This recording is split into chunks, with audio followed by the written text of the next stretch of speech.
Good morning, everyone. It is that time. You are looking at Abu Dhabi, the capital of the United Arab Emirates, and the arena, Etihad Arena, where the Mavericks are about to start the NBA preseason 2023. Minnesota won the opening tip, and they start the game with a Karl Anthony Towns three-pointer. And you saw some switching there initially. This is going to be a much more switchable defense for the Mavericks this year.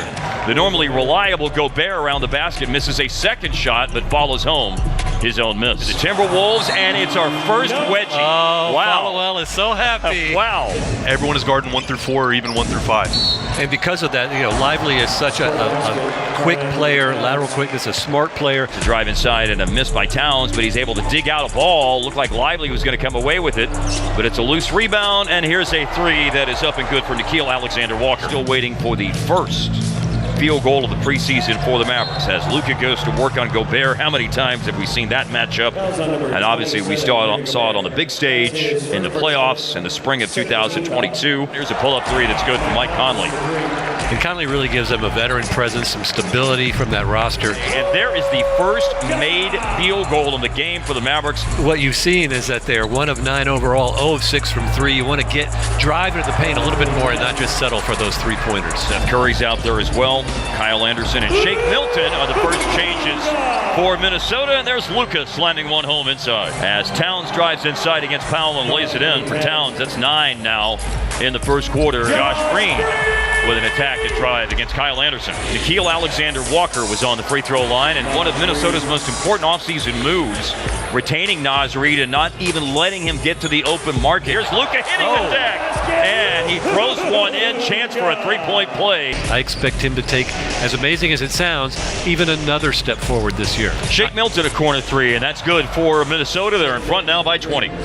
And it's Shake Milton, who after 5 years in Philadelphia is now playing with Minnesota, and Milton drives and scores. Here's an elbow jumper that is good for Luka. 12 out of 17 points for Dallas in the first quarter scored by Doncic as Milton knocks down a three. Shake Milton with a three for Minnesota.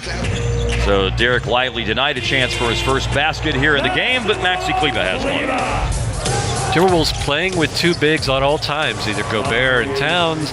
Now it's Gobert and Naz Reid, which gives kind of thought to, are there going to be other moves in Timberwolves land? This is Anthony Edwards' team now. And that basket for Kyrie is his first of the game. We have not seen Tim Hardaway Jr. in the game. He was questionable with right hamstring soreness.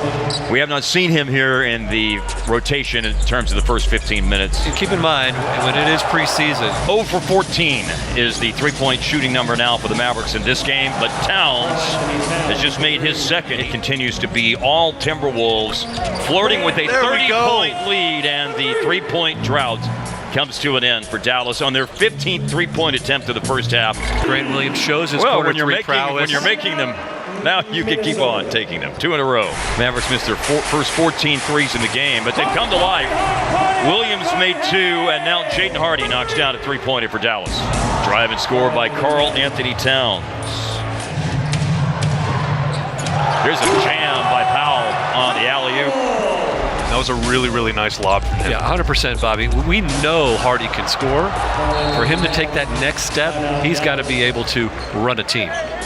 Minnesota has led in this game by as many as 29 points. Turnover and a run-out jam for Jaden McDaniels. It was a real riser, by the way, in terms of the draft process and the draft preparation process. Ultimately, it's collected by the Timberwolves with Nickeil Alexander-Walker fighting Jaden McDaniels for a three-pointer. Lead is 26 for Minnesota. Luka, a step back, Jack. You can't bail out on a play. You never know when you're going to get that ball from Luka. He's starting to learn that sometimes, just like that, you're going to have opportunities. He can play fast, he can play slow, he's herky-jerky, he'll change speeds on a drive.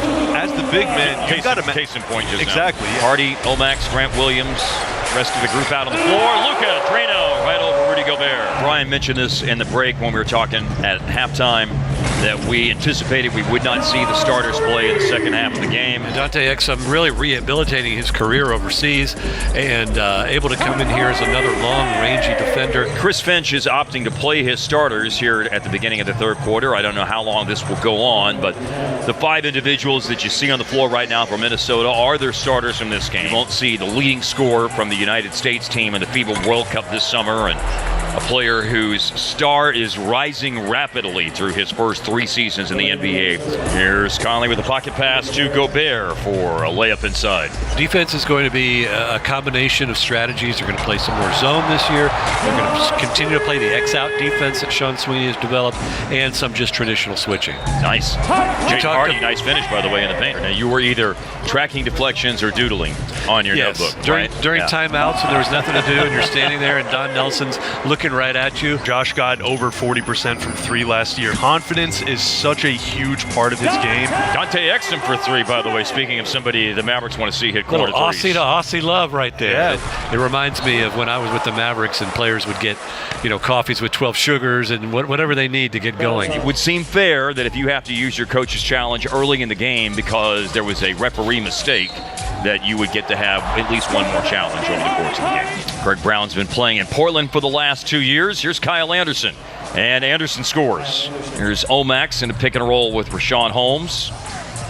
Then a lot of Hardy scoring and creating, and he finds A.J. Lawson. That is a corner 3 for A.J. Lawson with a foul. Lawson in 14 games with Dallas last year and limited opportunity, shot 40% from the three-point line. Naz Reid was initially blocked by Greg Brown, but Reid follows that up to score. Jason Kidd talked to us a bit again on Sunday about was the depth of this team. And, there's going to be decisions on who actually makes the rotation. Olivier Maxence Prosper, he has been around the game his entire life. And Omax credits that as part of his love and insatiable appetite for this game. He got plowed into and is called for the foul. This is a score for Shake Milton. We'll see how it all plays out. They're not asking me for my opinion on personnel decisions yet. No. Now, you were there this summer, Brian, when I did try to give Nico some advice on some... Yeah. How'd that go over? Jelly. There you go. Sorry. Luka Garza for Minnesota. Just missed a shot inside. Here's Jelly Walker looking for another three-pointer, and it's on the money. Just flat-out score. Here is, Luka Garza with the finish, with the hard fall to the floor by Wendell Moore Jr., as he was the player selected at 26 with that draft pick that was traded. There's a score inside for Luka Garza. Luka Garza was the NCAA Player of the Year and twice the Big Ten Player of the Year. There's Greg Brown getting blocked inside. There was Jarrett Culver, Jordan McLaughlin, and Jalen Noel, and so it was tricky navigating, getting ready for a Timberwolves game. It's not exactly a quick trip to Spain from Abu Dhabi. Another time change adjustment that they will make. That is 8 points, by the way, now for Jelly Walker. This will fall in. Luka Garza and Dexter Dennis is on an Exhibit 10 contract with the Mavericks. There's a score by Wendell Moore Jr. Somewhat mandatory driven by the NDA, and they're wanting to have some presence in the Middle East and in Abu Dhabi, as you mentioned. These are a lot of things that they're tiring.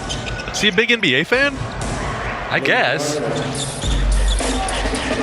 We had a wedding at halftime last year when the Timberwolves were in town. So I hadn't heard enough about that. Who officiated that wedding? I think you just hit the nail on the head with that. There's Joe Wieskamp getting some game action here. Jordan Walker, Jelly Walker. Missed the pull-up. A.J. Lawson slicing through the defense in the offensive rebound situation. And this is an 11-point game here with 3:20 left in the game. I do think it is very, very important to point out that a Copa del Rey in Spain has been done in basketball for many, many years. Dallas led by 25 today from Luka. Off the bench, Jaden Hardy had 13. Other players that have come off the bench. Final seconds, that'll do it. Preseason is 1-0 for Minnesota, 0-1 for the Mavericks. And these two teams will see each other again on Saturday at 11 a.m.